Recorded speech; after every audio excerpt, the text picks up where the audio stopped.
Assalamualaikum warahmatullahi wabarakatuh. Perkenalkan, nama saya Kendita Putri, NIM 19005067 dari Fakultas Ilmu Pendidikan, jurusan Pendidikan Luar Sekolah, Universitas Negeri Padang. Baiklah, di sini saya akan menjelaskan tentang observasi, wawancara, studi dokumentasi, dan kuesioner atau angket. Baiklah, yang pertama yaitu yang akan saya jelaskan tentang observasi. Dari pengertian observasi terlebih dahulu, yaitu secara umum, observasi adalah metode pengumpulan data dengan melihat perilaku, kejadian, atau mencatat ciri fisik dalam lingkungan aslinya. Observasi ini mempunyai fungsi yang sama dengan pengumpulan data, namun pada observasi rahasia atau tersembunyi, subjek yang diamati cenderung berperilaku secara alami karena ketidaktahuan subjek sedang dalam proses pengamatan. Lanjut, yaitu kelebihan pengumpulan data observasi, yaitu yang satu, kumpulkan data di mana atau kapan saja suatu peristiwa atau aktivitas sedang terjadi, atau secara garis besarnya itu aktual. Yang kedua yaitu tidak tergantung pada kemauan orang atau kemampuan orang untuk memberikan informasi. Yang ketiga yaitu kemungkinan kamu untuk langsung melihat apa yang orang itu lakukan, dari mana mengandalkan apa yang orang lain katakan bahwa mereka melakukannya. Lanjut, yaitu kekurangannya. Kekurangannya yaitu satu, rentan terhadap bias pengamatan. Yang kedua yaitu rentan terhadap hardness effects, yaitu orang biasanya berkinerja lebih baik saat mereka mengetahui bahwa mereka sedang diamati, walaupun pengamatan rahasia atau tersembunyi dapat mengurangi masalah ini. Yang kedua yaitu tidak dapat menjelaskan perubahan perilaku orang sebagai subjek pengamatan.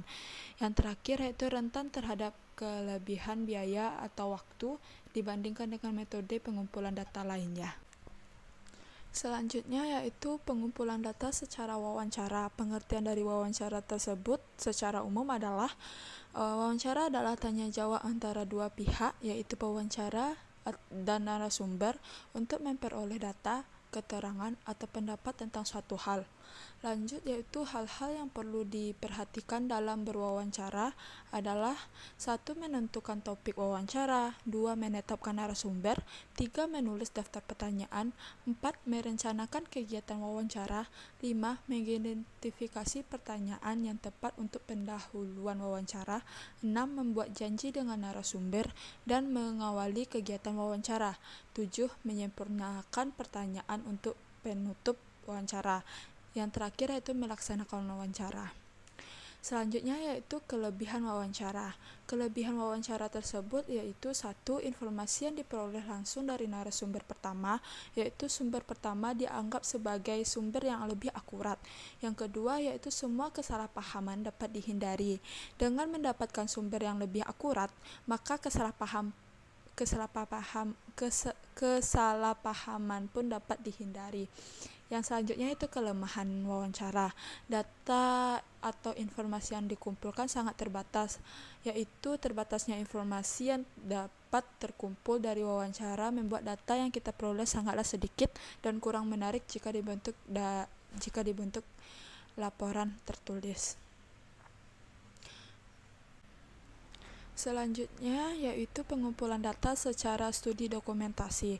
Definisi dari studi dokumentasi itu menurut Daniel adalah mengumpulkan sejumlah dokumen yang diperlukan sebagai bahan data informasi sesuai dengan masalah penelitian serta peta, data statistik, jumlah nama pegawai, data siswa, data penduduk, grafik, gambar, surat-surat dan foto, dan lain sebagainya. Menurut Sugiono yaitu merupakan suatu teknik pengumpulan data dengan cara mempelajari dokumen untuk mendapatkan data atau informasi yang berhubungan dengan masalah yang diteliti. Selanjutnya yaitu kelebihan dari studi dokumentasi. Studi dokumentasi yaitu yang satunya yaitu untuk subjek penelitian yang sulit, studi dokumentasi dapat memberikan jalan untuk melakukan penelitian. Yang kedua yaitu karena studi dokumentasi tidak dilakukan secara langsung dengan orangnya, maka data yang diperlukan tidak berpengaruh oleh kehadiran peneliti atau pengumpulan data.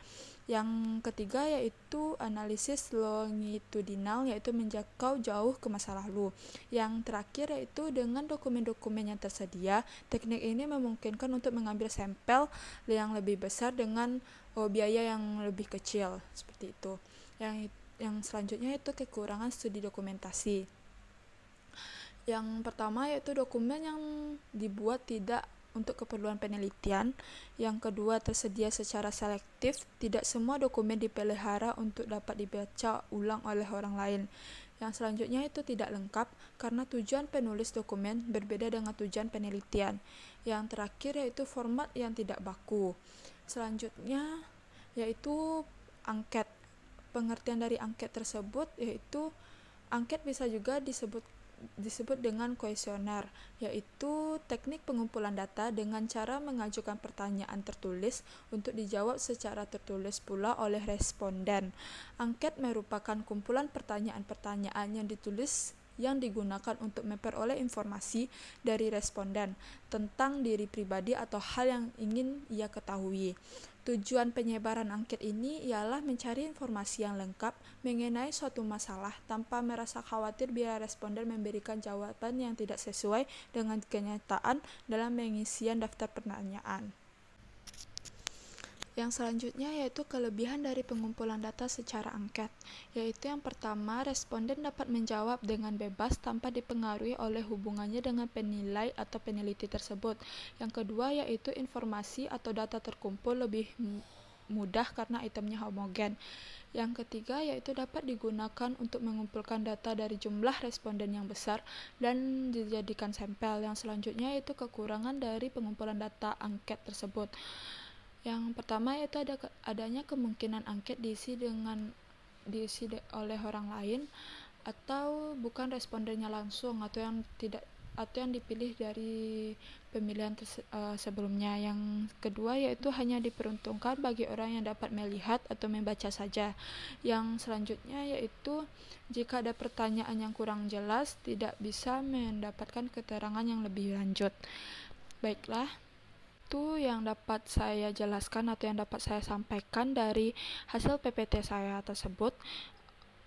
Saya akhiri dengan Assalamualaikum warahmatullahi wabarakatuh.